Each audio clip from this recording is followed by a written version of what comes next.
That's what I was about to say. Nobody would know. I don't need the credits. That's what I'm about to tap into after this. The what? A tender 75. What is that? We about to find out. Exactly. A tender 75. For some reason, I don't think that'd be as explosive or as, remarkable if it was tender. Origami and puzzles. I mean, but look, it's whatever you want it to be. That's the fact. It is. Such is life. Hey, It is what it is. Such is life. All right. it is what it is. One day I'm gonna have one of y'all do the intros. No, you good. You good. George, you got that. No.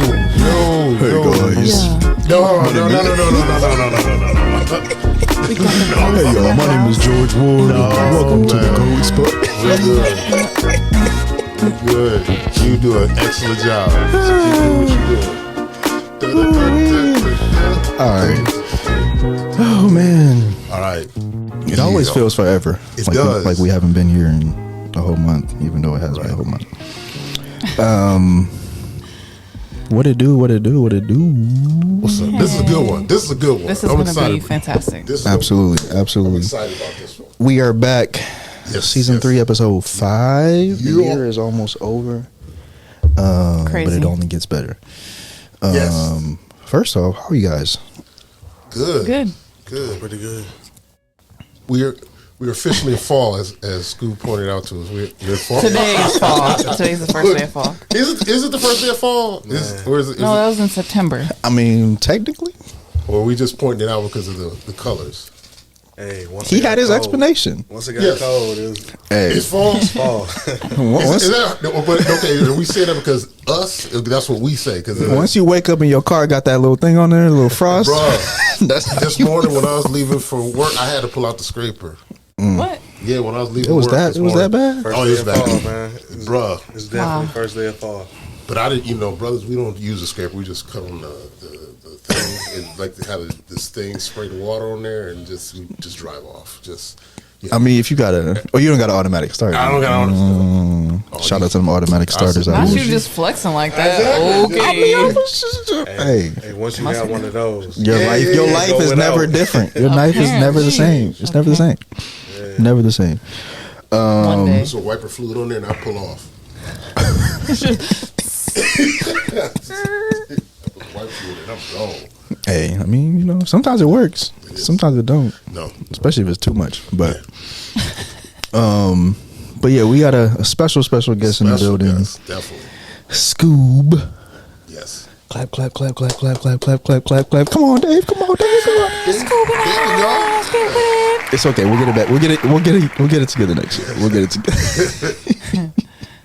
Yes, thank you for joining us, sir. Truly a pleasure. Yes. Absolutely. Yeah, but I just want to let's just jump into it. Local star, but also national ArtPrize star, winner. national art prize winner, local prize winner, designer, artist, everything. You got the. Yeah, you're working on a lot. You don't have to stop. Man. Yeah, and you're multifaceted. I think is what George is trying to get across. It's like you're working on a lot of different things all at the same time, and that's incredible. So yeah, please introduce yourself. Man, I don't even know what to say. Like that was phenomenal. Like if it was just me, I just would have been like, "Hi guys, I'm Scoob." I would have left it at that, But I never really thought about those things. I just been, just being an artist. So Is that okay? Is like when you meet people, what's the first thing comes out your mouth? Like man, the first time I meet people, I start off with like a joke or something, man. But, I'm just me. I'm a very humble individual. It's very hard to not be humble, right? Sure. But when I meet people, it's like I don't ever make it about me. So. Okay. Well, today's all about you, so time to lock in. I was literally about to say. We about to It's okay. It's all right. But before we dive into this whole thing, though, just remember what I said is that yes, I should write a book. So just remember that. Okay. Heard. Bada boom, bada bang. Yep. Y'all heard what he said? He said what he said. But yeah, I think I just want to really get into like your artist roots and creativity and all those kind of things. I mean, obviously you do a bunch of different things, but like where did they begin? Like, you know, family, like just kind of get into that. Man, so I never went to school for for art, but like it started with being inspired by my uncle. You know, when I was 7 years old, man, I was inspired by my uncle, and that was just something that stuck with me. But over time, as I expanded into my my craft, and then stepping away from my craft, I started to realize that art runs in the blood. Like me, my brother, my dad, my sister, my grandma, my uncle. You know, it just continues on. What qualities in your uncle helped nourish you in your creative endeavors? Like, was there anything specific that he worked on that inspired you, or just like other people in your family? Man, with my uncle, hold up real quick. Is there any way that like I can I feel like I'm breathing into the mic and stuff, so like I don't hear anything. You're good. Yeah, I don't. No, that's okay. Hey, I just feel like I'm breathing heavy in the mic. That's okay. We don't hear it at all. You sound great. You take a second to get used to being on it like that. Yeah. You gotta like eat the George mic. be breathing all the time. Nah, All right. I'm like, I got a lot to say, so I'm just Yeah. like, you good. You just good. trying to. Hey, take your time. And that's what for he's sure. over there for. So you all good, bro. All right, bet. Yeah, if you could ask me that question again. Oh, yep. I was just curious if there was anything specific your family members or your uncle like inspired you specifically in your artistic endeavors. Like, was your uncle an artist himself, or was it just like spending time with him that allowed you to burst into your creative realm? With that, man, my uncle, he was a full on artist. He had like one of my favorite things as a kid when I go visit my grandmother is that my uncle lived with my grandparents. So whenever we go over there, I always go in his room and find his drawing books, and he had like several drawing books. So I just be going through there and just trying to see what did he draw new.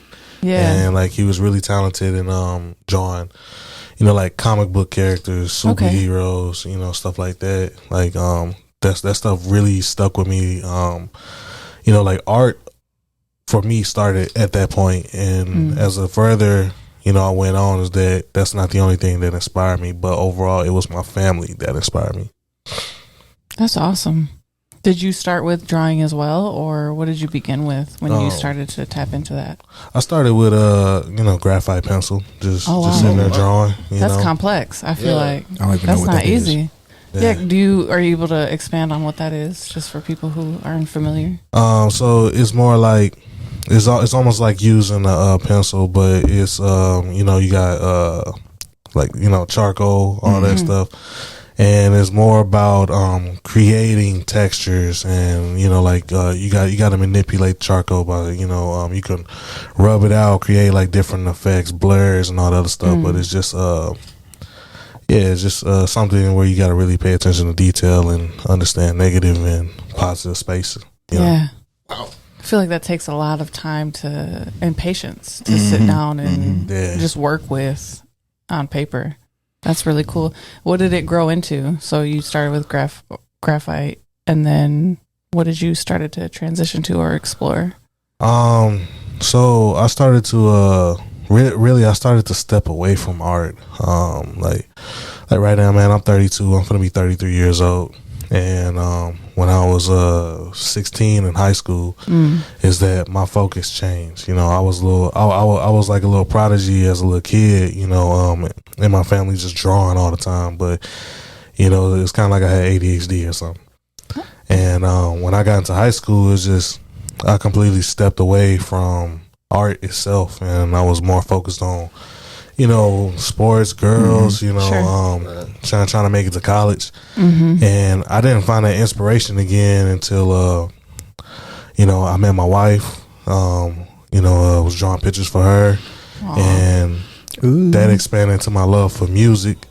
Okay. And, man, my whole life is a journey of phases, but Sure. It always revolved around a form of art. Expression and just getting it out there. Yeah. I got you. That's incredible. That is really, really cool that you found inspiration just with getting to know another person. It's a beautiful thing when you can expound on that feeling and share it with somebody who's ready to accept that type of stuff. So Yeah. she's also in the room, by the way. We have Yes. Brianna over in the Woo, corner, woo, woo, woo, supportive. That's what's up. So nice, so sweet. So when did you I'm Yeah, sorry. nope, you're good. When Go did you ahead. come back to art? Or the drawing and the painting and stuff like that? question. Man, that's a story within itself. Or better yet, why? Why did you come Why back and to it? when? Or Yes, both, let's right, tap both. into all of Man, it. Let's unfold. Well, it came through pain and suffering. You know, Adversity. Okay. Man, what brought me back to art was man, I herniated 3 discs in my lower back Wow. in the year of I believe 2020, and through that I went through so much pain, not being able to sleep, dealing with medications and stuff and the effects that had on me, Sure. and through my triumph and journey through that is that I found that after just scrolling Instagram, and I have a passion for shoes, so I'm collecting shoes all the time, and I started seeing people paint shoes, and I'm like, man, that's terrible. I know I could do better. So Right. I really got into the sneaker art and Custom steppers. yes, sir. Ah, So okay. that's where Yes. Custom Steppers originates Okay, from. okay, But okay. That makes sense. yeah, I found my love for art again through painting shoes, and through that time, I was still dealing with a back injury. This back injury lasted a year and a half. Wow. So And what through age that is this? process, I'm about 28, 20, about 28, 29, or 28, 27. Wow. Okay. But my back was messed up still at the time. I couldn't stand for long. I couldn't, sit a certain way. And I just started, finding a hobby, finding something that I'm interested in doing to take away that time. And when I started doing custom shoes, man, the minute that paintbrush touches the paint, and a lot of people hear me say this is one of my favorite quotes, is that when you pick up that paintbrush and you put paint on there and you start to brush the canvas, is that you start to feel this sensation within yourself. It's called liberation. I like that. wow. like I love that. That is Tender, the awesome. painter in the building. That is awesome. And Is that like, what you feel, Tender? When you be It painting? is liberating, and sometimes you don't even know what you're going to start with, right? Yeah. And that's part of that liberation is you go into it clueless. The moment it hits that paint, it's like you get this rush. It is liberation. That's a great word for that. Look, can I ask you though? Also, and Alfield and I always talk about this. Do you always see the end product when you begin painting? Do you already visualize what it's going to look like in the end when you start painting, or do you just it's free form and you're like, okay, let's see where this goes? So like this even goes into my commissions is that I know what it's supposed to look like, but what it's supposed to look like is not my end goal. When I'm painting is that I don't think about what the finished product looks like. For me is that just as I said, when you paint this is liberating, is that I let my soul guide me. So I truly paint from the soul, and in these sessions, like I'm playing music, I'm inspired by music. I'm able to just shut the world off, and it's just me and my thoughts, and how do I bring them to life on this canvas, So I don't ever see the end. I see the end when I'm at the end, because then that's when my soul is telling me that's enough. I like That's poetic. I like Very that. good. Boom, bam. I like that a lot. Very cool. So you said around like 27, 28, maybe even like 29 is when you started Yeah. doing the custom steppers, like Yep. shoe painting. when did you meet your wife? Around the same time, or? I met her in school. Okay. Yeah, it was like 2015. Okay, so around like 16, you kind of let go of the creative aspect because you were focused, really locked in on like school, which is reasonable. And then when you got older, you re-tapped into that. Yep. That's really cool. Yeah, come in phases. Yeah. Yeah, and it sounds like you spent a lot of your life turning adversity into different things that just help you grow creatively. That's really cool. On the shoe, were there like specific, I guess, shoes that you enjoyed painting more than others, or that you would prefer painting over others? Man, by far, it started with Air Force Ones. Air Force Ones, it's like, man, you can do a lot with Air Force Ones, but right, especially the blink. Right? Yeah, right. Yep. And like they're now coming out with better forms of leather on there and stuff. They're using new material, but for me, my go-to is Jordan 1 highs overall. Yeah, Jordan 1 highs, and then Jordan 1 lows are a close second. But I do not like mids. Whenever I see people wearing mids, I just call like them out. mids either. Man, I don't like mids. I'm like, either. those look nice. Too bad. Too bad. I'm like, why mids. did y'all? Like, it doesn't make any sense why y'all just, Man. But yeah, that's. I hate when people try to resell mids like they worth something. Wow. Dang. I mean, I don't really know many people that rock mids in general, so that's why. You're right. It's like that doesn't make who is buying that? Why do we hate mids? Because they're just ugly. Man, pretty much. Okay. Not just that. Dirty white Air Force Ones. Oh yeah, that's As soon as you said that, I feel like we've had that conversation with Darlene. Yep. Yes. Mainly because all these white girls out here with dirty Air Force Ones. Dirty white. Yeah. Every time I go to the mall, man, I'm like, I'm like, why? Man, It's just like, get a new pair. Yes. Right? Like, come on, let them go. They're like please. They're like the Let cheapest them go. Yes. shoe. Right? Like, go get some Chucks or something. Anyway, So the commission work, I want to get into that. What does that look like? Is that for just the shoes, or just on canvases, or what is that shaping up like for you? So like right now in this current moment is that I'm literally just taking a break and diving into my ideas. But when it comes down to like the commissions and stuff, I'll soon be taking commissions. But when it comes down to the commissions, it's just whatever you feel that you want made, and you believe that I can do that. Is that it is what it is. You want me to paint a shoe? You want me to? Man, I done painted a couch before. Wow. oh, like painted somebody's couch or painted? Yeah. Like literally painted a couch. It was a leather couch. I like to call myself a leather paint specialist. Is that if it's a leather surface, I know how to paint that surface, and at the same time for the paint to last forever.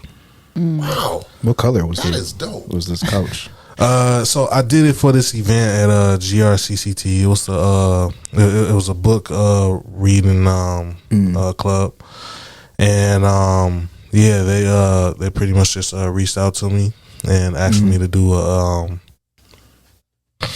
couch. Right. Interesting. That's real different right there. Yeah. That people can sit on and read. Yep. Very cool. And I took it old school with the design. So like a lot of people love the design, but do you remember like them I think it was Taco Bell that had it. But remember the old school cups where it had like the smeared paint? Oh yeah. So it's like it was green. That's like 80s. Yeah. Right, like an 80s type. Old school. Wow. So it was like magenta. Like a turquoise, Yeah, right? turquoise, and it was like a turquoise green. So it was just like no, it was turquoise, and it was like a very light turquoise blue, and it's like when they're all working together, it creates like this real retro design, and that's what I did for a couch. I even added pink, black, white, make it really stand out, but. My commissions look like anything, man. It's just if you had a vision, I can bring the vision to life. Wow, that's really cool. That's really different. Yeah. Is there, other than a couch, has there been any, I guess, memorable or interesting things that people have commissioned you to paint? Man, my favorite commission is it's gonna have to be the two paintings that I have down at De La Soul Records. You know, those were big pieces that I painted. One of them was of Anita Baker. What's crazy about that Anita Baker painting is those are two portraits that you sent me, right? Yeah, I believe I did. Okay. But the Anita Baker one was also taken in front of the vice president at the time when she had came into town. Oh, so she okay. took a picture That's in really front cool. of that painting. Yeah. And then the other one That's is nice. Erykah Badu that I put in there. And Oh wow. that one, You're no joke. You the real deal, huh? Yeah, you seen them pieces? I'm looking at it right now. Yeah. Oh, you're the real deal. Nice. How long did it take you to paint those? Man, those, like I say, man, 2 weeks, about 2 to 3 weeks, really. I like to put time into the pieces, and at the same time, it's like I don't like to paint when I have negative energy, so I don't put negative energy into any of my work. So you're a real deal artist, like. I don't know what I am. I don't know what I am. Like we're talking to a real deal artist here. I love the fact that he is like you put your soul out there, man. Yeah. Like I love your energy. Like you're like, I'm not doing this. I'm not doing this. I'm not doing this. This is what I will put out there.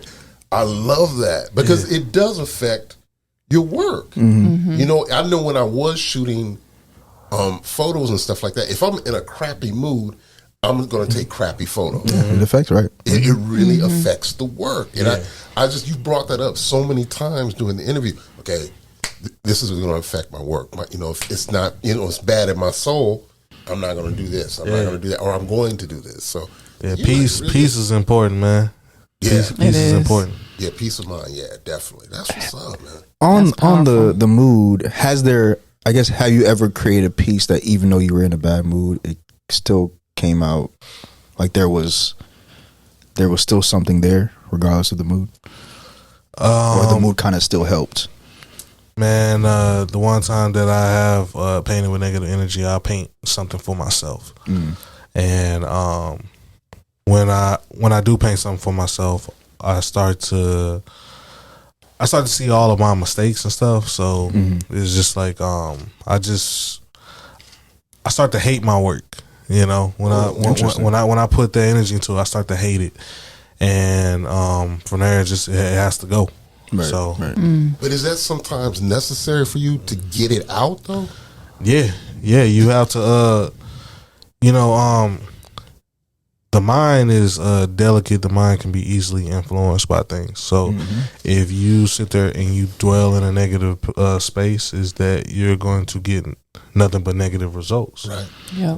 But if you you can't always be in a positive spectrum. Is that there's always things going on that's going to sway the scale. Yeah. So you have to know how to exercise those things in a healthy way, and one way is just go ahead and doing it, knowing you're gonna hate it, and then move on. But it's a part of balance. It's true. That's incredibly powerful. People, we all are working on that constantly, right? It's like you said, it's about balance. That's really, really awesome that you're able to channel that into your art when you're in a good space. So as a creative, and we always ask different creatives on the show, how do you deal with your pressure? Like, okay, I got to do this work. I have to create, but I'm not in the mood to create. I have to deal with this pressure. How do you go away from the work for a second? And what does that look like? Yeah, what does it look like for you to go away from the work for a second you got your wife. I got to go away from everybody for a second. What do you go do to get the pressure, you know what I'm saying, off of your back for a second? Do you go for a jog? You know, do you read? I mean, what do you do to get the pressure off of your back for a second so you can come back to the table and create? So it feels as though I'm telling two stories here, and they coincide with each other. So, you know, I was talking about my back injury. Right. Is that throughout this a lot of it's going to stem from there, and so we're going to keep going back. Is that how do I find like a safe space for myself, basically? Yeah, like decompress. Yeah, to decompress is that through my back injury, you know, man, I was stuck to my bed for months, you know, to myself, and then I found art and you know, painting and everything. But through these discoveries is that I was still fighting a mental war the entire time. And through that mental war is that there are different stages in it. And when I found art, that was the rebirth of myself. I had saved myself. So from there is that now I am rebuilding a better me and identifying what triggers me, identifying what affects me negatively and what I need to eliminate out of my life and what I need to focus on. And through that whole process of healing is that prior to it, I knew how to shut my mind off. Like I knew how to have zero thoughts and sit there in peace. And when I went through my back injury, I lost that. I lost my peace. And it was my, you know, peace of self, peace of mind. So I had to find a new way of, you know, discovering that. And for me, it was fresh air. So this is fresh. This is new space for you. Yeah. Yeah, in a way. Yeah. Wow. But yeah, just, I mean, it's a matter of like stepping outside, man. That's where I find a lot of my, control comes in, you know, Right. just being able to breathe, being thankful for life. Wow. Well, I mean, we thank you for sharing this with us. I mean, being on this journey with us and stuff. Yeah. I really appreciate that, brother. So real quick, before we get into the trauma project, live paintings.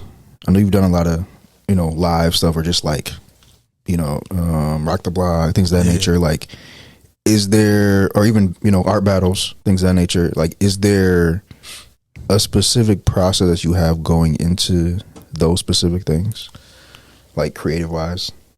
Yeah, you're going to laugh at this one.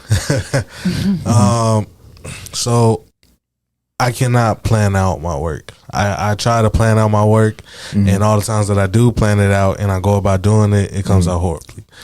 And so I have learned to going into, like, for example, an art battle or, you know, painting live is that I go, I go in there just like, man, I don't care. Whatever happens. I'm just, whatever happens. I'm just going to paint what I feel at that moment. So it's like, man, I feel like just throwing paint on the canvas is like that's what I'm gonna do, you know. But I keep my expectations low when I approach those kind of things, because I find that when I keep my expectations high and you put them into those things, is that you didn't get what you wanted to get out of it, you know. So, All right. Yeah, that makes a lot of sense. I mean, I remember. I mean, I went to the art battle. I mean, that was my first art battle that I went to. And I know there were some people who had like their pre-drawn kind of stuff, and I know some people who just didn't have anything. So it's always fascinating seeing like different people's approaches, but also like the end, you know, even if you do have something that's sometimes you got to start over. Like I think there was one girl who like started over the thing that she already had like pre-drawn kind of. So yeah, it was interesting just seeing how everybody was approaching, you know, their different processes and things of that nature. You know, one thing about art battle though is that was how I learned that art is subjective. Yeah, you know, so it's like whatever you create that connects with people the most, that's how you're gonna win art battle, you know. Pretty much. And I think people are constantly learning that. It's hard for artists to let that sink in because artists are always looking at other artists' work. Man, that's dope. And then sometimes they look at their own work like, and they look over and it's not as good as that. But it's always subjective. It's always subjective. Yeah, and like, even as an artist, so like with my journey, my goal has just been to inspire. That's what's up. And with that, it's just that I had to learn the hard way. Comparison is the thief of joy. Yes, it is. Mm-hmm. Yes, it is. In all ways, yeah. And I found myself pretty low, really low places. Sitting there comparing myself to other artists. And it started with shoes. I was just comparing my sneaker art to other artists. And I was just like, I lost confidence in myself that I was a great artist, But once you believe in yourself and you don't compare yourself to others, is that if you want to compare yourself to others, you need to think of ways and learning different techniques, seeing what that person's doing, learning from each other, not comparing to each other. There you go right there.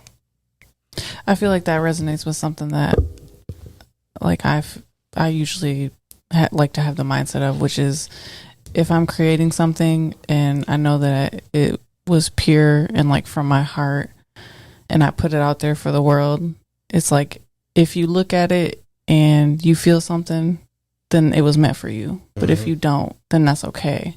It was just something that I felt from my soul. I put it out there, and that's what really is what matters. Right. Yeah, it's what matters to me, as a person, So yeah. But yeah, let's get into this, to the trauma project.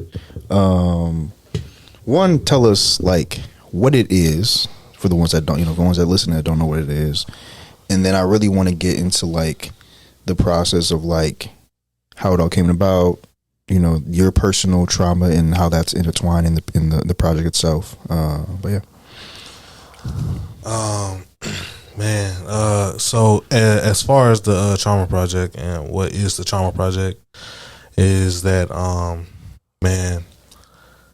to simplify, because it's so many things. It's a lot of things. It hits a lot of places, but the trauma project is a contemporary art and music being bonded together. I feel like this is big for the art community, and like this is revolutionary. This is something that is going to change the future of art. Is that combine contemporary art with an album that creates a safe space for people to deal with their trauma, talk about their trauma, and realize that everyone goes through trauma. Everyone goes through something that affected them mentally, physically in their life. And we need to realize that no trauma is the same. But one thing that is the same, which is I've actually given you guys little Easter eggs and pieces, but it shows you that the steps and the journey is the same. Everyone goes through the same journey, but no trauma is the same. The journey to healing is the same, or you know what? I failed to dive into that. That's okay. Is that just it's the journey from basically the dark to the light, turning something dark into something beautiful, showing you that even at your lowest is that you can still grow past this. This is about post-traumatic growth. This is about what did this trauma bring out of you that was positive. Now this is a collective, right, of individuals. Explain what do you mean by collective? Well, it's different people that are part of the project bringing this to life, right? Yeah. Okay. Yeah. It's your concept. Sorry, I don't mean to interrupt, but you're is it your concept and then other people are a part of the project? Like, can you dive into what it is? Like, yeah. So you talked about the concept of it, but like, yeah. So really, I don't who's know involved? I don't know what to really call it as a whole, but Okay. like the trauma project is basically I painted 16 different paintings. These paintings represented points in trauma that you have to pass through in order to achieve post-traumatic growth, right? So the way that the album is broken up is that it is formatted in a way that is very cohesive if you want to listen to it on a production level, and that it is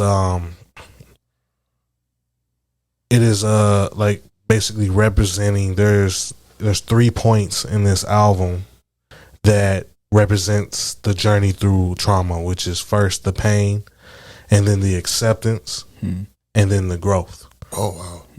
So the paintings also represent that, and you get to see that visually with the contemporary art. And along with seeing that is that you're able to hear someone else's story.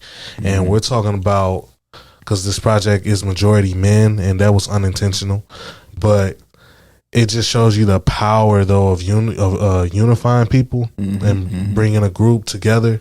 Is that this project is also black men being vulnerable. There you go. So, I mean, I got to see it, or experience it. Actually, probably the better word at ArtPrize. Can you? Because I think I asked that when I was there. But like, what was the process, right? In terms of like, did you make these paintings before you decided I want to actually have an album to kind of go along with that, and then kind of take us through like the curation of like the artists and the producers and all those kind of things. So, man, how I assembled all of this was, one, it started with an idea, and the idea was sparked from my own journey. And I was just trying to figure out what is it that I can do as an artist to bring peace to myself, but also create something and it means something, because I feel like I haven't done that, and from there, I had to go through different obstacles. Being fired from my job, stuff like that. Like it really influenced my my thought process and plotting of how the trauma project was going to come together. And like a lot of this, what sparked me into putting the puzzle pieces together was just being at Last Mile, having meetings with my brother and my homie David. Boom, boom. Just sitting there talking about helping my brother succeed and running a breakdancing studio. And from there, I met I met this woman named Susan Clark, and she specialized in people dealing with like the just trauma itself, like just talking about it and stuff. And from a short conversation with her, because I saw that it was about trauma, is that it inspired me. It's like, wow, I need to really do something for myself. And with that, my wife, she works in the field of psychology, so she was able to help me identify a lot of things with myself. And with that, I finally came up with the concept of, I just realized how powerful music was for me when I was painting. And I was like, but art and music together, as you get that a lot on Instagram when I post, a painting, I add music to it, is that it adds a certain type of aesthetic. And that influenced me to work more with local artists. I was already listening to local artists here in Grand Rapids, so it was just like, man, I feel like that this will be dope to come together, and I'm sorry, because it's a lot. No, you're good. It is a lot. You're fine. But before I made any moves, though, I just had to realize what is it that I wanted to do, and who am I as a as an artist and as an individual. And I realized that I wanted to be someone that inspires change and to do something that hasn't been done, not for money but for impact. from there I just started, talking to artists one by one, and having the gift of gab to be able to inspire, these individuals to, be a part of this vision and realize how big it really is, Mm-hmm. Quick question. You talked about the phases of the trauma. And just did you have to give the artists or the musicians much direction with the phases, or how organic was the process of the music and the painting? Which came first? Okay. Does that make sense? Yeah. Yeah. So there are 3 paintings in the Trauma Project collection that were inspired by the music first. Okay. But before the music came, the music was inspired by conversation. Mm. So I needed to hit these different points, and some of them, the rest of them, I did the painting first. And when I did the painting, I thought about what point in this process is this. Mm-hmm. And from there, I had to relay that to the artist to inspire them in a way with the context. And like, man, when you talk about organic, man, what makes this really organic is that with me managing everything is that I gave the artist creative freedom. I gave the artist, just pretty much power and control over the whole thing.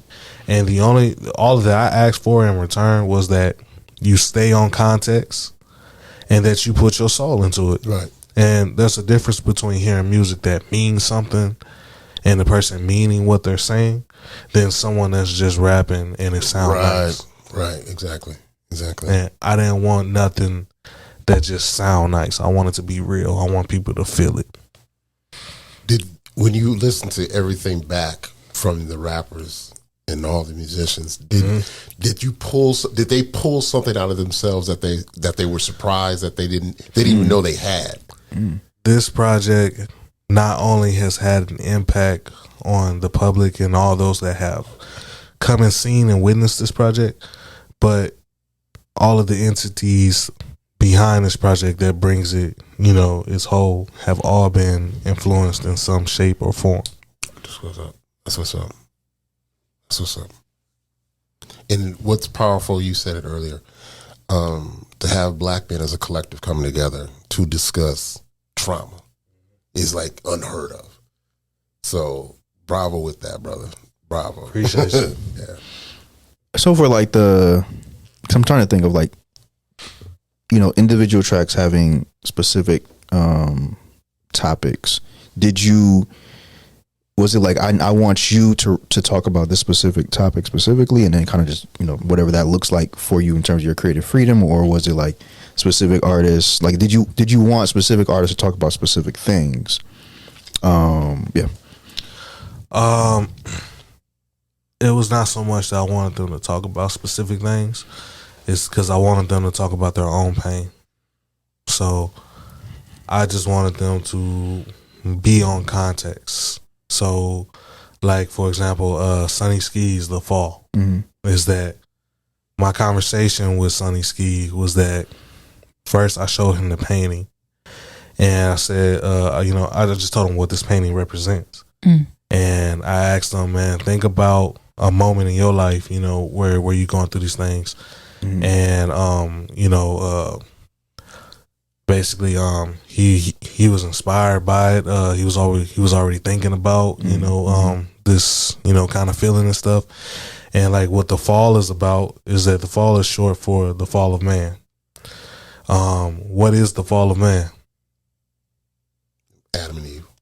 Pride. Yeah, okay. Pride.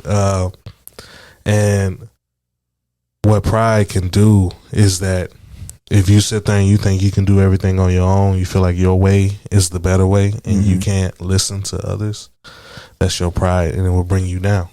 Right. And when you listen to his track, it talks about him having pride and trying to address his own problems, So, and all this is from a conversation and talking about what does this painting mean. And then you have individuals like Adrian Wright that's on the album.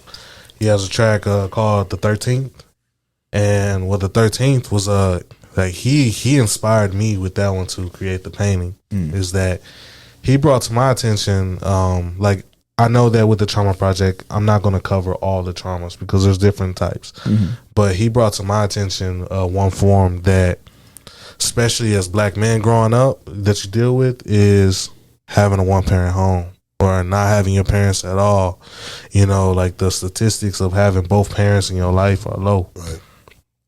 And he talked about, the 13th Amendment is that, you know, him losing his mother going to jail, being behind bars, you know, and he can't do nothing about that. Wow. And that, you know, inspired the painting. So how many musicians did you have on the album? I say as far as because I mean it is all art to me, that they're all artists. Is that You talking about like rappers or producers? How many songs? How many songs? All right, so- different artists. So the reason why I say I would like to refer to everyone as artists is because we have poets, we have comedians on the album, and Gotcha. everything. Wow.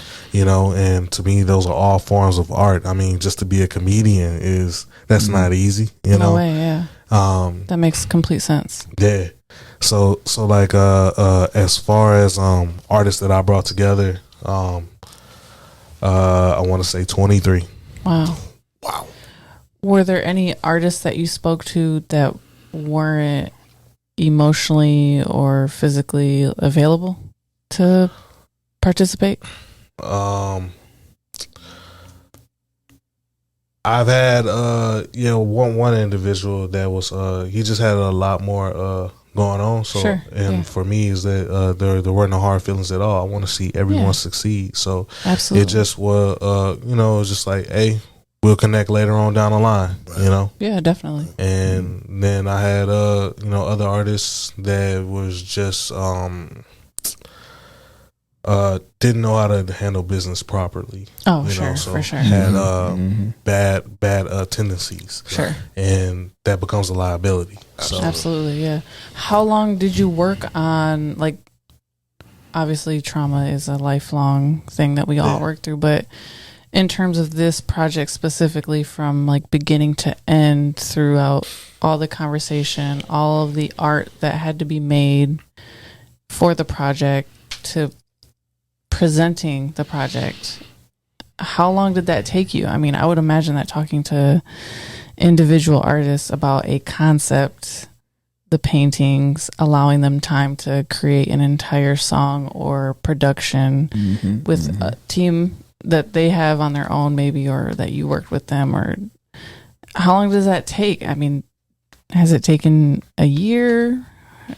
How long has this been in the works? Obviously, again, trauma is something that has been a lifelong thing for everyone that we're all working through, but I'm just kind of curious, start to finish, what did the trauma project, how long did that take? Yeah, that sounds like a while.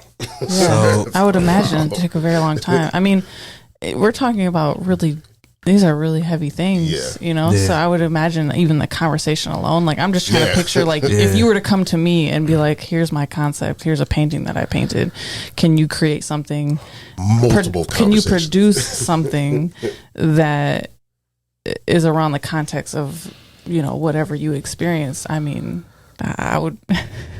It would take some time, you know. I'm just trying to envision what that would feel like for me as you coming Like to the me entire- and asking. Yeah, so I'm just curious, how long would you say it took the entire project to come together? So I want you guys to go listen to the album after this interview, because a lot of this is gonna wow you.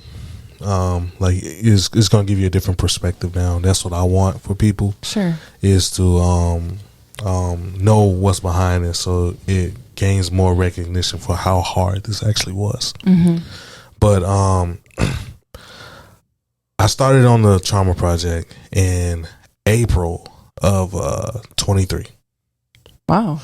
Oh, okay. and I didn't get my first track until September. Okay. Yeah, late September going into November. No, October. My bad. Of that year. Of that year, yeah, correct. Okay. October of 23 was the first track made. Okay. And from there, I had a private viewing. So okay, yeah. By the time this private viewing, which was November 21st, I believe, at Last Mile Cafe, is that I had a private event, and at that time, I think I had about 3 tracks. Okay. And after that, man, we were able to put together an album in 4 months.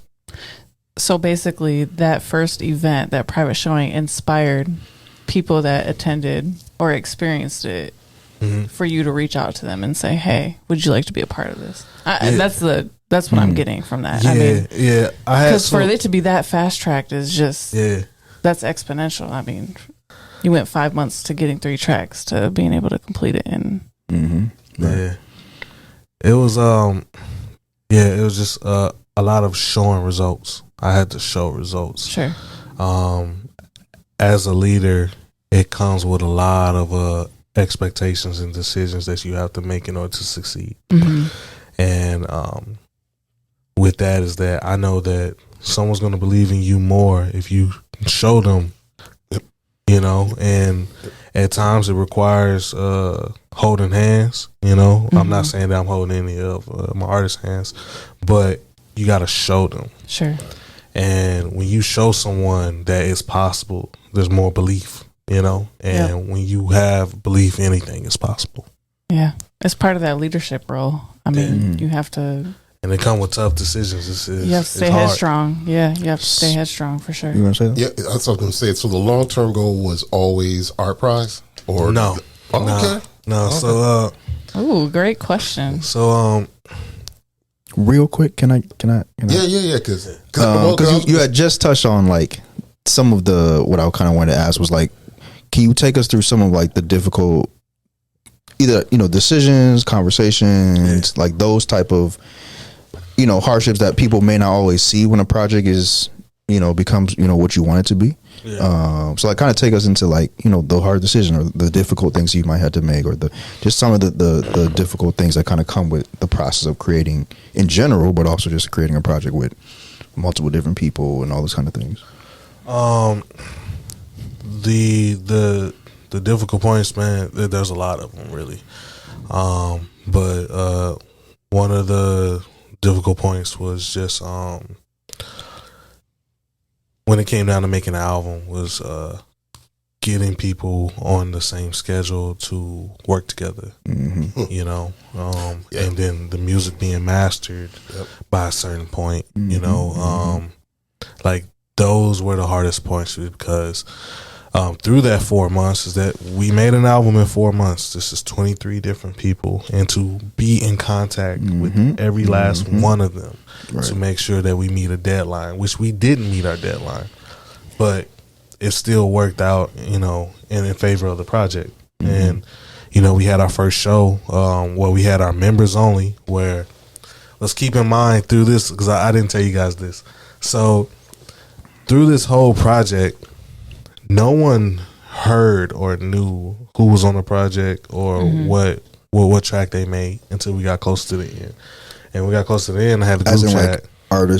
Like artists knowing of other artists, or in general. Yeah, like they didn't know what kind of track they made. Okay. So everyone working on here, they hadn't heard others' music yet. March 1st, we had our members only, and their artists came in and they were able to hear the album for the first time before anybody else could. They could see all of the paintings together that they hadn't seen. They only seen one painting. Question: Was that intentional about making sure that people didn't know? Yes. Okay. Yes, because I did not want it to become a competition of who makes the best track. Like I said, I wanted you to put your soul into it. So if you're competing, that's not raw. Good. Good.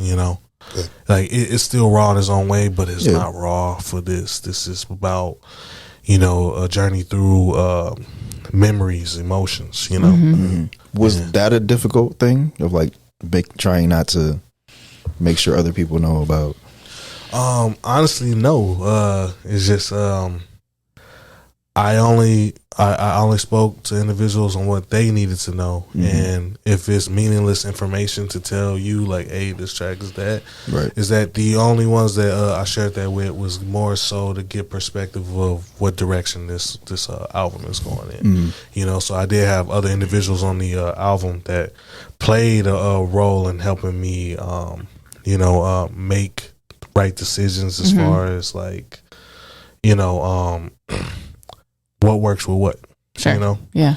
And just even figuring out the album order. Yep. That is So many layers to the project, like you said. It's a lot. And like, man, like any ads, man, in the community, is that you was gonna see me 9 times out of 10. Actually, not even 9 times out of 10, like 9.9 times out of 10. You know, and it's just you navigating this stuff. Is it you and your wife Brianna, or is it just you like sending emails? Or at the time, it was more so I felt like I had something to prove to yourself, to myself. Okay, and so it was more so me. Okay, and one thing about this project that made it tough was that I struggled with asking for help. And one of the biggest things that I stand on, so like this is my own pride in a way that I still face, is that I never ask somebody to do something that I know I can do it myself. And with that is that this project is the result of me having restless nights, me thinking every day about business, at work thinking about the trauma project, just meeting after meeting, just trying to get everything in order because I believe in this vision, but it was hard for me to rely on others because I felt like that was slow motion for me. Yeah, like definitely. I wanted results immediately, and I felt like if I couldn't absolutely do it, then I would ask for help, and then that was like one thing that took a toll on me. Yeah, putting this whole thing together. I feel like the podcast team, like we're so blessed to have like the people on our team that we do have, because we can rely on each other, and I feel like we know what that takes, and we understand how you feel in that regard, because luckily we are just so blessed where we can lean on each other for that, and we know what it's like to not have that. Do you know what I'm saying? Yeah. So that you did that. You know what I'm saying? Like, great job. But I'd be interested to know how we transitioned into ArtPrize. Like, what did that process look like? Was that the intent or not? What was the intent? When I was originally putting this project together, I wasn't thinking about ArtPrize. At the same time, I was, in a way. But it was like, I was never thinking about ArtPrize in a way to win. Sure. I was thinking about ArtPrize in a way of reaching people. The thought of ArtPrize wasn't solidified in my mind until after our first 4-week showing. I mean, not 4 week, but 4-day, 2 weekend showing. Yeah. And I had other artists in there that won an award in ArtPrize. And say to me, as they're sitting there experiencing this whole thing, man, this is going to win ArtPrize next year. That's awesome. And, like, I heard it multiple times from different artists in the community, and I was just like, man, I really need to push on this, and that's incredible. And like after that showing, man, I had went to an event at 106 Galleries. My guy Farrell was down there, DJing and stuff. That's when he was just getting into DJing. So I came down there to support, and I was like, man, this is a really nice space, Yeah. And I ended up connecting with the individual there, Anna Marie, and alongside with connected with Anna Marie, I met Zachary, who also helped with the ArtPrize event. And with that meeting was that I was trying to convince a venue that has not been an ArtPrize to become an ArtPrize venue, but not only become an ArtPrize venue, be exclusively an ArtPrize venue for the Trauma Project. Wow. Mm-hmm. And talk about a pitch. Yeah. Oh my goodness, that's crazy. Yeah. And they were for it. Anna Marie actually saw one of the shows. She didn't get to see the full thing. She came on a day where it's like you get somewhat of an experience, but the live performances were on Saturdays, you know. Mm. So she was able to get her little portion of the project as it was still growing. We were still shaping and molding it.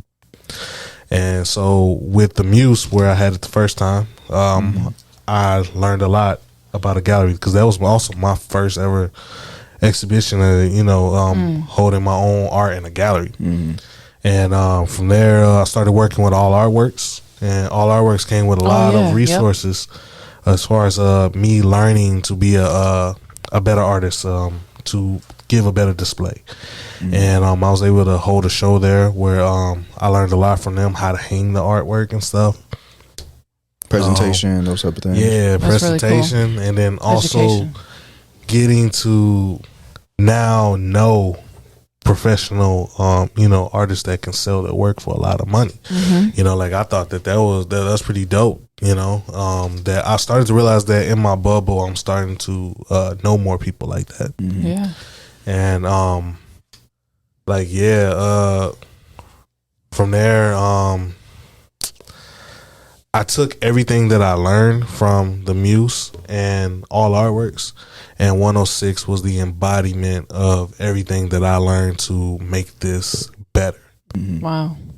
So, I mean, I got to obviously experience it, but take us through, for the ones that, the ones that don't live here, whatever it is, that are listening, like, take us through the process of, entering what they're experiencing, all that, kind of just give them like as much as a visual representation as you can. All right. So imagine yourself walking into a gallery that is located downtown with big windows. I mean, we're talking about big windows. They let a lot of light in. So you enter this venue. This venue is almost like a hallway. You enter the venue, and at the front desk, there's a CD player sitting there that says Trauma Project on it. And you have an individual standing over there explaining to you, hey, welcome to the Trauma Project. This is a full immersive experience, and that all I need for you to do is just wear these headphones and follow the tracks. So when you interesting. So when you walk into the gallery after receiving these headphones, and all you have to do is hit play because it's on track 1, is that when you walk in, there is a single wall. So it's a piece of a wall. We're just gonna call it like a little cube, but it's not a cube. It's just a wall. And there's the first painting on there, and on the first painting, there's this number 1 written right above it. And it's almost in like Old English. Is the number 1 above it, and right next to it, it says "Welcome to the Trauma Project," and then it tells you the directions on how to, maneuver through this project. So from there, it has everybody's names underneath it that you're going to hear, right. And it just tells you to follow the numbers. Right. So you listen to track 1. You find track 2 is in a completely different spot. So with the gallery having like 7 different walls, is that when you go into a traditional gallery, is that all the paintings are on the wall, right? And typically when people go and view a gallery, they're walking linear, right? They go next painting, following the wall. The placement was intentional. Yes, the placement was very intentional. Is that the path that you had to walk experiencing this, and especially if you're in there and we have a lot of visitors, is that when you're going down the path of healing with trauma, The path is not linear. Yeah. It's not linear. That is so good, man. Like That is good. A good look at it is like a window that, let's say you hit the window with a baseball, right? And it's spider webs. That's trauma. Trauma, everything is connected, but everything isn't. Like, it's not step by step. You can find yourself at different points. You can find yourself, you don't move 2 to 3 steps forward, and then before you knew it, you right back at the beginning because you thought you healed, and then something happened and it took you back. So good, that is so good. So it's interesting because I noticed that when I was going through, I was like, okay, this is not, and I wonder if people either they noticed that or they asked you or they were curious, like why can't I just go in a normal. When people came in and they experienced that, is that a lot of people caught on to it. They knew exactly what was going on, and especially when we had a lot of people in there. So we only had about 25 CD players, and the great thing about the CD players is that a lot of the visitors to ArtPrize, they're not carrying headphones. They don't have AirPods and all the other stuff. They're there they're there to view art, right? Visually, right? To be experienced, There's enjoy no the need for headphones. So we had the CD player, which gave it like a nostalgic feeling. For the ones that know, and kids in there like, what's a CD player? What the CD players did is that it created a sense of self in the space. Is that it's just you and the music and the painting. Yeah, well, and you had a tangible. Putting something in someone's hand, like feel this. That's a great point. That is a great point. And with that, it's just when people are traveling through the number order, is that when I have a lot of people in there and they're wearing the headphones, is that they run into each other. Man, you knocked it out the ballpark with this. I'm telling you, you knocked it out the ballpark. People would run into each other, and at the same time while they're running into each other, they're trying to find where the other number is. Man, this dude, woo! Man, this is good. I'm so glad you are on here today, and people hear this. This is incredible. Phenomenal. Bro, you deserve all the kudos for this. Yeah. Appreciate it. Like, serious, this is so good. Like, the fact that it's the Trauma Project and we have a black man curating this and explaining the depth of this. This is absolutely groundbreaking. I don't know if people are getting this. This is amazing. No, they got it. I think they do. This is incredible. It's like a rabbit hole. It's like a rabbit hole. Is that it goes deep, and it's more so. It's like if people choose not to understand something, then their depth is only visual. But when you actually pay attention to stuff, the hole gets deeper. It's like it does. Like I have a painting in there that's I did a painting of blue pills. Right, it was supposed to represent like the Matrix. The scene in the Matrix when bro had to pick between the blue pill and the red pill. Right, and you're supposed to wake up and realize what's really going on around you. You're able to really break down your environment. Right. And that's when you realize how deep things actually go, how much thought actually went into something, This is good, man. Woo, man. That's awesome. If he shows us again and y'all listening, y'all need to go see this. He said what he said. This is good. Can I ask a question? So you go to ArtPrize, right? And I don't really know the process of that, but you won, right? So you won like the number one, like top number one, like biggest prize you could possibly win at ArtPrize. Nah. Okay. So here goes something. So the way that ArtPrize is, when you're looking at the reward. So let's just look at ArtPrize at a common base level, just for what it is, face level. Yep.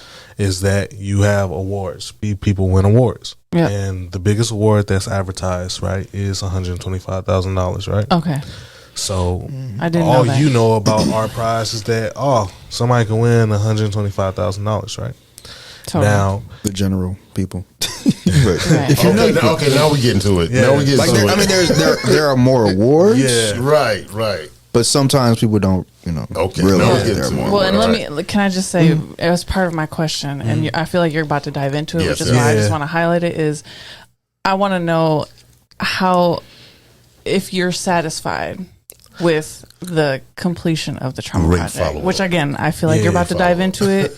yeah, But I'm gonna end it on a just so that, on a really high note for you. give us everything. Is that all right? So with the That's good. with ArtPrize is that the general public, Yep. the people that don't really know nothing about it, they just know it's a big event. Is that they know the winner gets $125,000. Now, when you look, I'm also break this down in a psychological level too. Please. But you have your public vote, you have your jury vote, Okay. right? And then you have best venue, all these other things, Oh, right? okay. Also highlights ethnicity and stuff, right? Oh, interesting. Wow. I did So- not know that. So you have these different types of rewards. With Okay. the jury and the public, is that those are also broken down into categories. So you have the grand prize, which is overall, Okay. right? So we're gonna look at it like this: grand prize means overall. Okay. Then you have category. You got time category, which is what I was in. 3D, 2D, mix. You know, Okay. all these different Sure. categories. But these are for public vote. Okay. So and jury vote, right? Sure. Now, when someone wins the public vote, is that means that everyone that came to ArtPrize, if there's a piece they were going to vote for, they voted for this one because they liked it a lot, Okay. right? And we also have to understand that art is subjective, Yep. We talked about that. Yep. right? Totally. So, with art being subjective, is that you have to capture popularity, right? Yeah. Now, with the jury vote isn't popularity. The jury vote is you are being judged by your peers, and we're talking about established artists, people that have recognition, that have the great minds, you know. Sure. So with that is that I didn't win time category in either public or general, but what I won was the grand prize juried award. So when you compare that to the Perfect. Perfect. Right.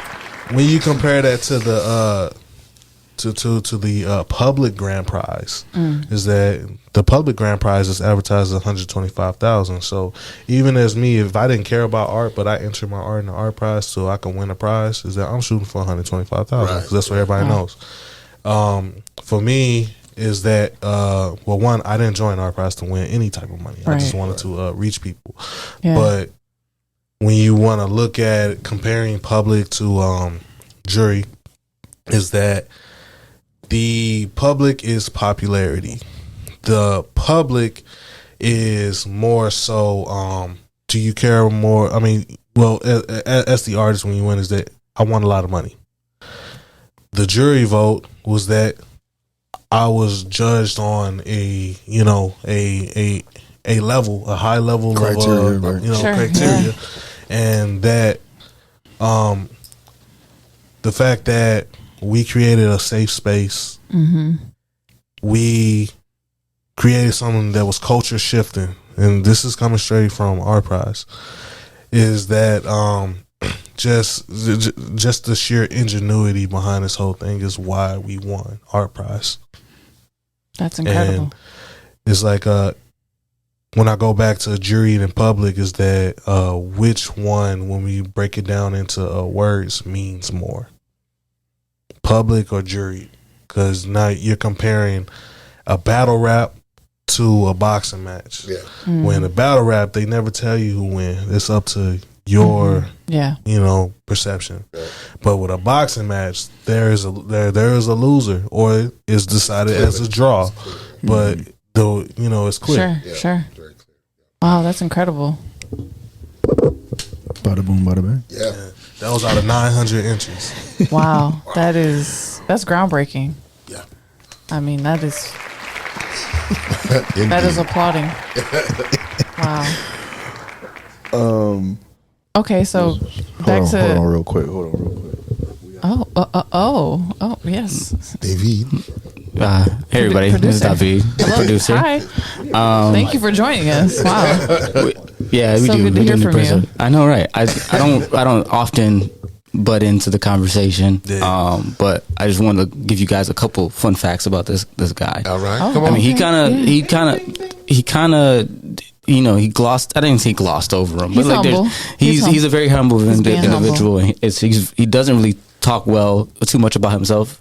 I feel like we're all very humble people, so it's really hard for us to really talk about ourselves. But Scoob is a fantastic human being. Amen. He calls himself a mad scientist because of how much his brain works and how methodical he thinks about things. Yeah. And you know, in the short time that I've gotten to know him over about like a year and a half. Yeah, about almost 2 years. Almost 2 years. It's been 2 years. You know, I was best friends with his brother Jay. We danced together. I learned a lot from him. And you know, when he came down to the city, him and me and his brother, we're like brothers. So he became a brother of mine. That's awesome. And he came into my life at a really perfect time. I lost someone who I looked up to as an older brother. And like, you know, kind of like that, just someone you can talk to like as an older brother. Right. Yeah. And he kind of quickly kind of filled that hole that I had. And so in that process, he told me about his art, his goals, his ideas. And, you know, oftentimes when you meet people, they tell you what they want to do, or they tell you about your aspirations, but you never see much after that. Right. Yeah. Everything this man has said that he wanted to complete, he has since the day that I met him. That's what's up. Wow. He has That is amazing determination. All right. Appreciate that, bro. That's incredible. This man is an airplane mechanic. Oh, wow. Yeah. Wow. wait. Really? Yes. So yes. that's like your Yes. day job? Currently, I teach right now. I teach high school kids, but Really? yeah, I spent 6 years working Insane. on airlines. Oh my gosh. Wow. Okay. That, What the that heck? came out of, So like to think that That's this He a is a mad curveball. scientist. literally, you know, it's the fact that he's a black man who's an airplane mechanic, Yeah. who He's a does genius. art, is a visionary, who cares so much about the community. He is a gem. And the fact that within Wow. 2 years of coming to a new city and winning ArtPrize and insane. having the impact and having so much people know who he is, Right. based in I think another thing that I like about you is that like that you really like what you see is what you get. Like I don't think there's going to be a time where you can ever separate like how people view you from social media, because you're very genuine in the way that you speak, the way that you portray yourself whether you're on the news, on the radio. Like you are 100% yourself, and you've never not changed yourself to That's what's up. fit what you think will get you success. You always believed in yourself, and I am always inspired by you, and I'm glad that you're here. That's what's He even up. said, he's That's like, awesome. when he was doing his podcast, he was like, yo, I'm gonna be on this podcast. Yeah. He said Absolutely. That's awesome. everything he said. So I'm really proud of you, brother. So I just wanted to That's Full what's circle up. moment. those That's things out for fantastic. you, man. Yeah, give him his flowers, man. Yeah. Give him his flowers. Man, the one thing that really hit was that when you said that I've been here for 2 years and I already won an ArtPrize, and I was just like, damn. Like that's crazy. I wasn't even thinking about it. And then also, because I forgot to answer your question, is that after winning ArtPrize, was that it threw me off. It threw me off my thought process because I was not expecting it.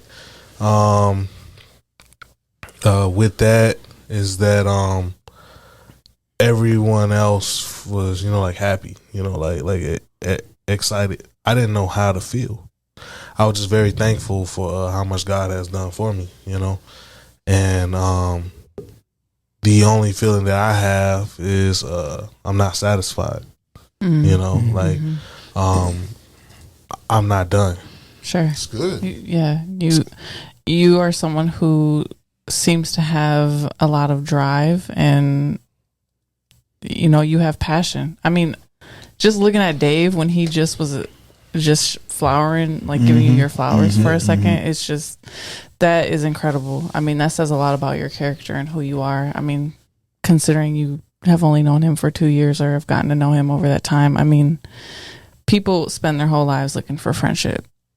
Message. So, I mean, just what you're able to give, I mean, it's incredible. I think that you may be satisfied in a lot of other ways in your life, but you know, art is one of those things, and being an artist, I mean, you're someone who, like you said, all of us, we have adversity that we're trying to work through, and it's a constant balance. Yeah. So if you can continue to just grow into that, I mean, there's no limit for you. Amen. You don't have to be satisfied, essentially. I mean, because you're constantly growing and working on yourself. Yeah. So I think like the most important part is just protecting your peace. I'm always protecting my peace. That's really important. Especially that says a lot. Yeah. That's huge. Absolutely. That says a lot about your circle. Before I ask the last question, I mean, you were just touching on. I think to me that moment was important because on a couple layers of, especially with Black men in terms of encouraging each other. Oftentimes it doesn't happen, or oftentimes it's done in a joking way, or it's so to see that for me, I think is important to note, and I think because that's just valid. That's just something that we need to happen more. You know, less of the competition, more of that community aspect. And then, my last question is, what's next? Well, hold on a second. I'm still tripping off the airplane thing. Just yeah, you're awesome. For sure. I just need to know. I'm just okay. Keep going, but I'm just still. Y'all can talk about that after. Okay. I'm still tripping off that, but go ahead. Yeah, what's next? What's next? What's next for Scoob? Man. Should I say it? You think so? Can we do the word thing? The game, the word. What? The thing, what you want to? No, what word game? No. We throw out certain people named like you did. Oh, what we did with Leisha and I mean, Asia? But can we do that with him? With what specifically though? Like, what's the? Who do you want to? I mean, with what's her name? We did music with Leisha. We did that was more of a like interview person. Like, what did you? I don't know. No, I'm just. I mean, you doing an impromptu game, man? I am not ready. Anyway, I'm sorry. You got George pumped up. You don't want to go. Yeah, I'm enjoying this. Definitely enjoying this interview. What did you have in mind? Did you know what the context was? Yeah, I'll think of it. Before we end, or before we end. Just go ahead. And Okay. So I think did we get the blessing from Brianna for you to share what's next? Yeah, sure. Blessing has been blessed. Right, wifey said yes. Bada boom. So dun dun dun dun dun dun dun. Drum roll, please. I know. I am taking my time as far as this year ending out. Is that I'm going back into the shadows, communicating with my team, and as far as when it comes down to this trauma project, is that I'm taking a hiatus with the project and making it better.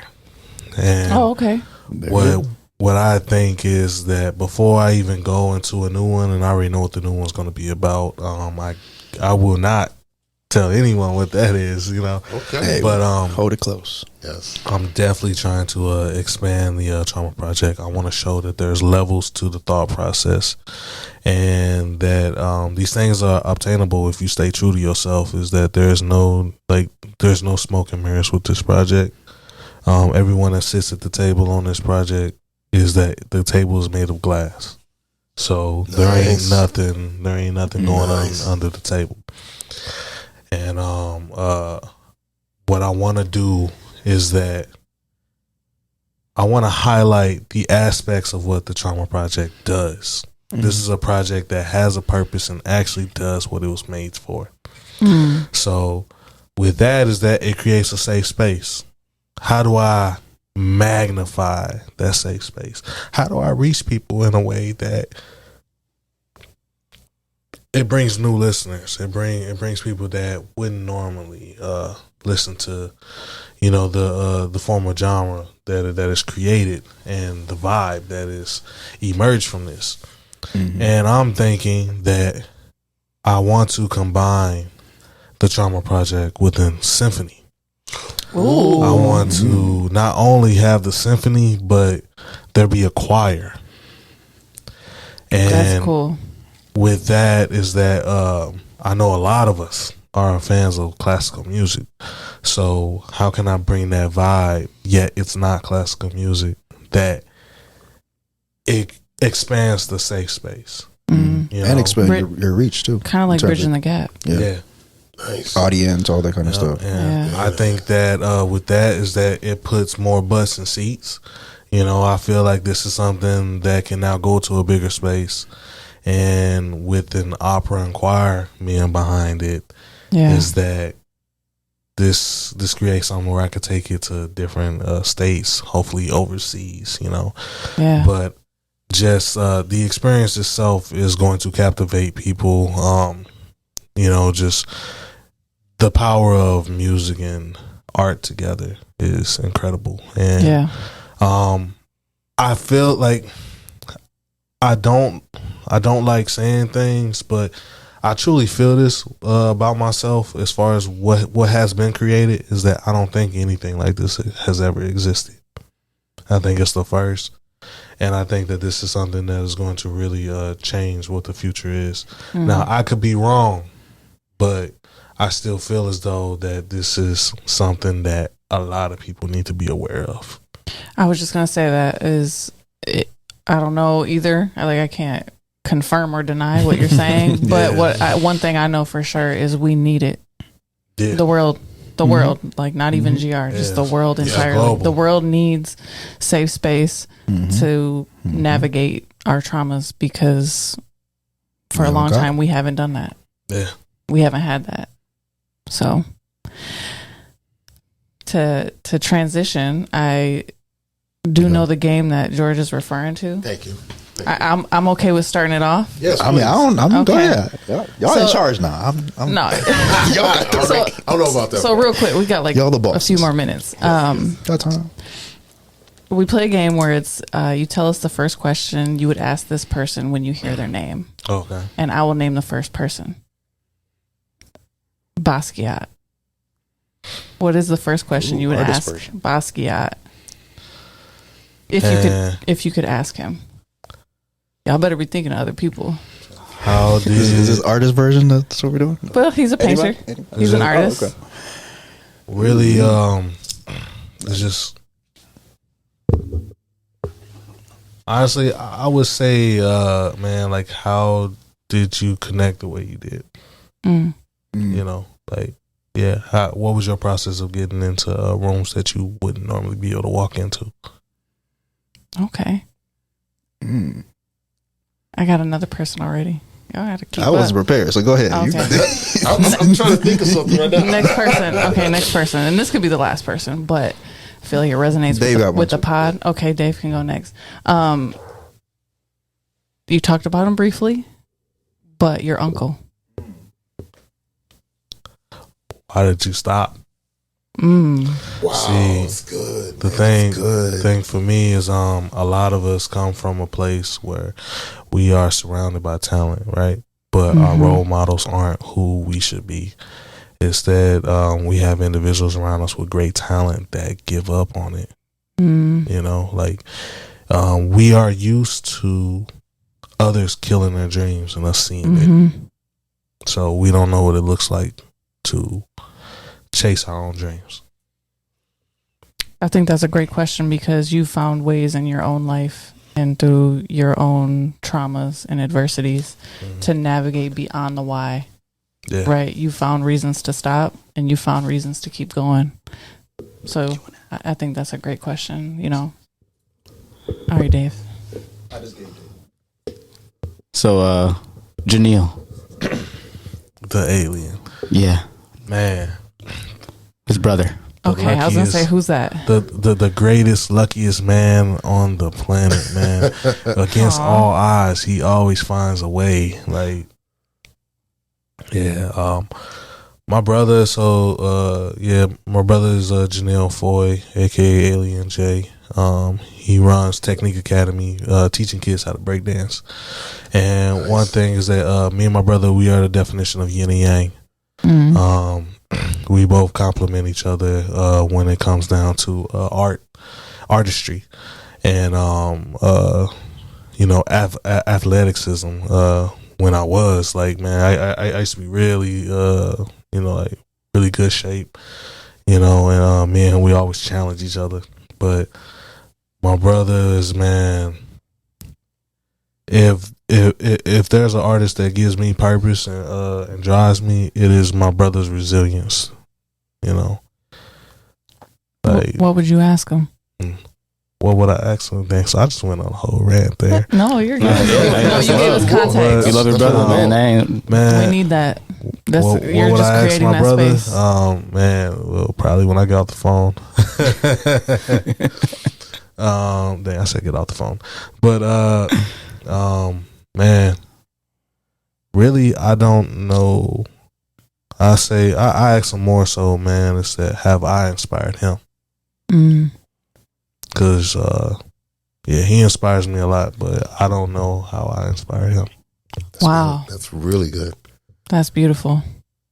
I got one. Finally. Hey. No, I'm just we're talking about the collaboration of music and art. Yeah. What would be your dream artist to have on the project with you, dead or alive?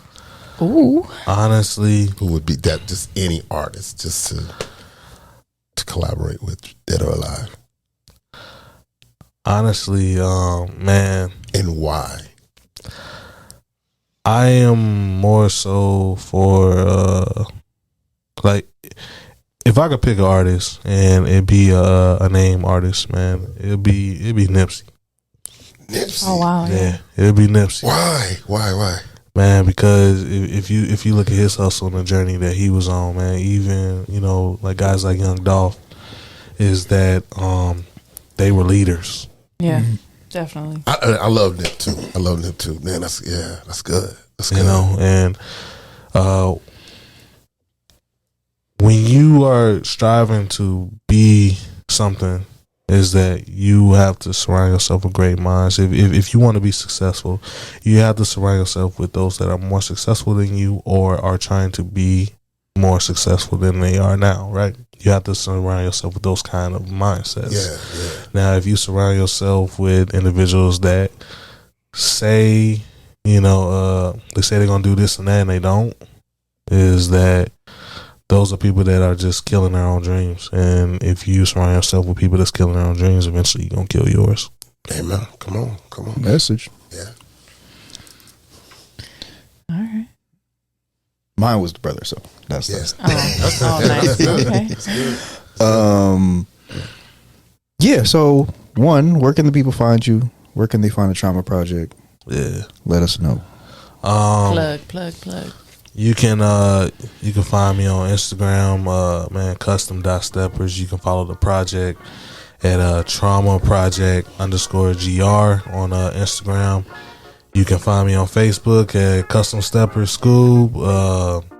Trauma Project on all platforms? Trauma Project, so the album is available on all platforms. And boom. That's awesome. Yeah, just stream it up. There's more to come. Yeah. Truly a pleasure, sir. Yes, thank you so much. Real good. Yeah, thank you for having me. I've awesome. been looking forward to this. Yeah. Check it off the list.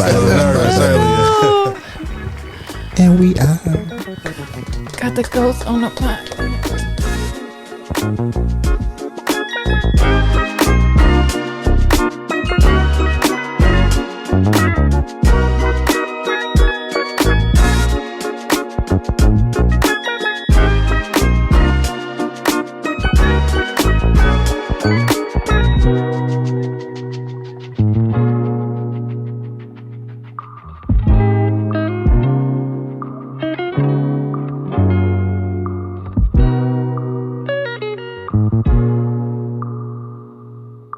Thank you.